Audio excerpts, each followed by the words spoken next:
Good morning, ladies and gentlemen. Welcome to the People Processes Podcast. Every time you hire someone, the clock starts ticking. In most states, you have 20 days or less to tell the government you hired them. And if you're hiring across state lines, you may have multiple deadlines, multiple reporting agencies, and multiple fines waiting for you if you miss it. Today, we're going to break down the simple law that quietly creates a really big problem for multi state employers and lots of small businesses that just don't know about it. New hire reporting is a requirement. It's a federal law that requires you tell the state that you have someone working in that you hired someone in there. It's not it's federal law, but every single state has its own additional regulation. New hire means a new reporting obligation. And if they're hired remotely, they're not in the state of your headquarters, then you have to report in that state. Most people seem to think that payroll software handles this automatically, and while some, very few do, most do not. So, let's talk about why this matters. Multi-state hiring has exploded in the last 4 years. You've been hiring all over the country, work from home, it's just the new norm. And states are aggressively enforcing new hire reporting, much more so than they were a decade ago. Penalties are per violation. So if you miss an employee and you don't report them on time, you can receive a relatively significant penalty. And the time that they look back is often up to 7 years. So if you don't do this and you wind up getting caught, they're going to look and want to know every single person you hired and how long it took you to do so. Much better to go in and voluntarily report, even if you've missed a year of new hire reporting or a couple years. You probably won't get a penalty if you're the one who reports it. But if they catch you, it's going to be significant. So, whenever you hire or rehire someone within 20 days, you got to report it to a state directory. This is really important. It powers a lot of things in our country. The child support system is probably the primary reason that this is enforced. If you owe child support in arrears, then a judge issues that order. That goes to the state or the federal Office of Child Support, and they look at the new hire reporting to know where they should be sending these garnishments. If state and higher federal registries don't know who is working where, they cannot enforce support orders. They can't locate non-custodial parents, and they can't provide that stable support for kids and families. So it's really important. It also prevents fraud. Lots of people wind up collecting benefits, workers' comp, unemployment, while working elsewhere. And the new hire reporting system is the tool that the states use to police those records. So it's not just like a compliance thing. This is a good citizen duty. You got to let people know when you hire someone. Okay? A single remote hire in Oregon could trigger a reporting obligation if your headquarters is in Tennessee. And if you multiply that across 5 to 10 remote hires, you can see that this can become a significant cost to your business as well. So, who has to report? Every employer. Yes, even tiny ones, even your first hire. Yes, nonprofits, you have to report to. Yes, remote workers. It doesn't matter if they work in an office or at home. And yes, temp employees as well. Even if they're just working for you for 60 or 90 days, you have to report them. What normally needs to be submitted to each state is pretty straightforward. Employee information, Social Security, address, date of hire, the employer tax ID, and the worksite state, what the state that they're working in. That has to be sent in basically within half a month of you hiring somebody. Each state is different. Florida, for example, is really easy. You go to the florida.gov, look up new hire reporting. You as an employer register, and then you have a account you can upload a file template to. And that file template is very, very easy. It's just basically, I have this employee. You just need to set a calendar reminder to check it or to do something automated, because you can just do one file per employee, or you can do a batch file. It's very straightforward.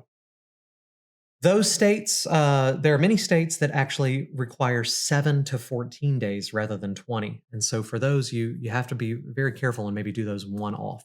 Rehires always count as well. So if there's different rules, some states say you rehire within 3 months, don't worry about it. But in general, if you ever terminate somebody and then they come back, you also need to submit those.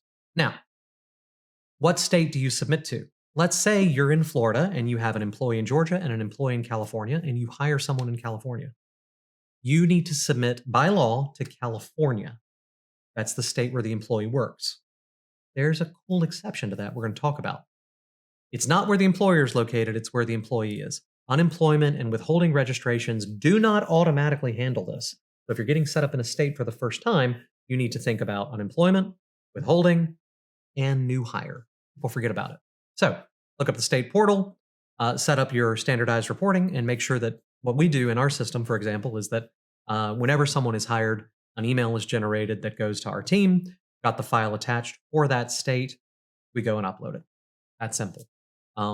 We actually also, larger scale, you'll do this as well. You'll batch it, right? So we have a weekly thing where we just pull all the new hires for all companies across all states.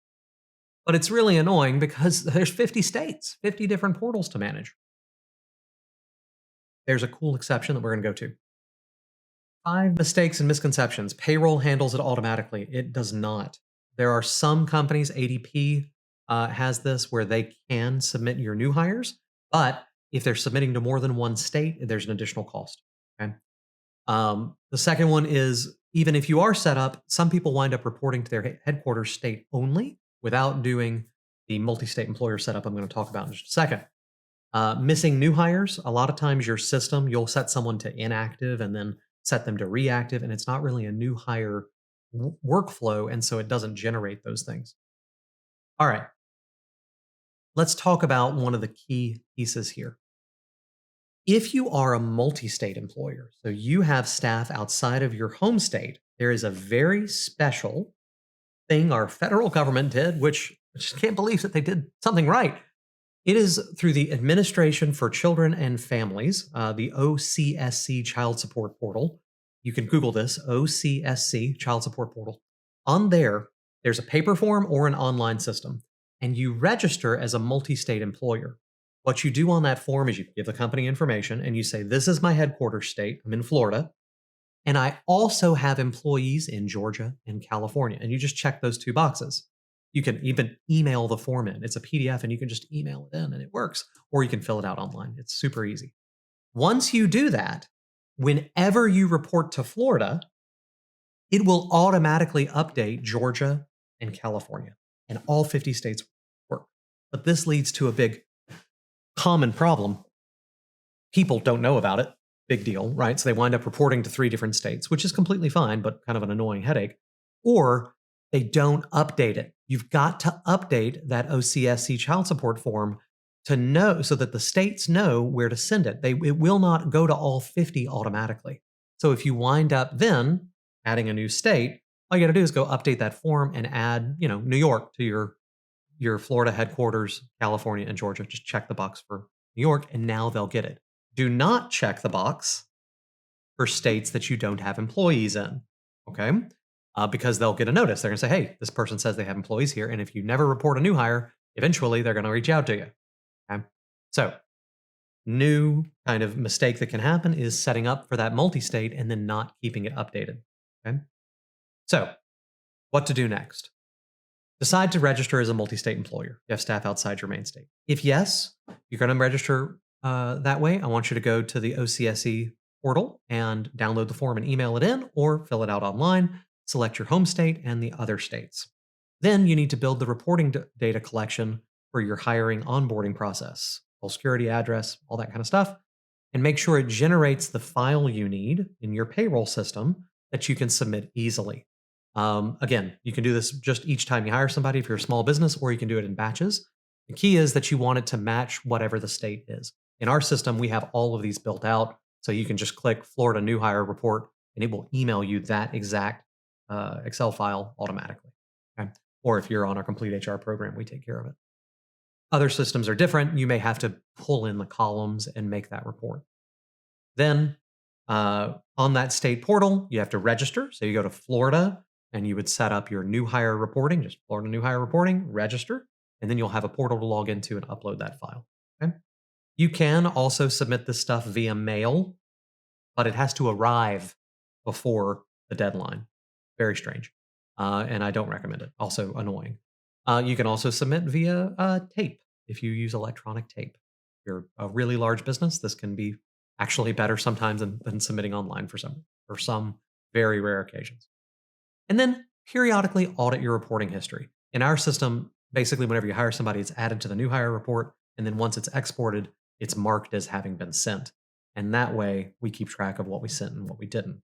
But it's just something to keep in mind that if you haven't done this in a while, you want to go back and do everybody. Okay. You will wind up, if you haven't done this in a while and you've got 27 people, you may wind up getting a couple of garnishments, right? Even for employees that you've terminated. That's no problem. When the garnishment comes in, just say, hey, they no longer work here. They left as of this date, and all is good. This is an important thing for our society to function. If you've ever had a tenant leave without paying, you've ever had an employee who owes you equipment, you've ever been in a car wreck and they didn't have insurance, these garnishments are the way that everything is tracked, and it's all through this new hire reporting system, not to mention child support and government benefits. So please, this is both a compliance obligation and a good citizen one. Now, to help you out, you can download the new hire reporting quick guide. It's a simple downloadable guide for employers hiring across multiple states. It'll walk you through the why, what, when, and how to get properly set up. It has a list of all the state um, websites and the federal one and a direct link to the form. Very straightforward. And it'll help you get that payroll system ready to reporting to your required state or states. If you got even one remote worker outside of your HQ state, I highly recommend you download it. Now, how do you get to it? Down below, we have a link to our advisor app. It's super easy. Click on it. It's one sign in, and then it has all of our prior episodes and all of the downloadables in there for free. You can watch the videos and pull those discussion guides. So don't feel too scared. It's just a simple sign up, and it'll get you through there. I hope this helps you. Thank you so much for checking us out and paying attention today. If you have any needs, you're welcome to reach out. In that very app, you can request a meeting for a 30-minute consult with me one time for any employer in the US with more than 10 employees. You could dive into this matter or any other one. I appreciate your time. Now it's time for you to go out there, have a great day, and get your work done. See you soon.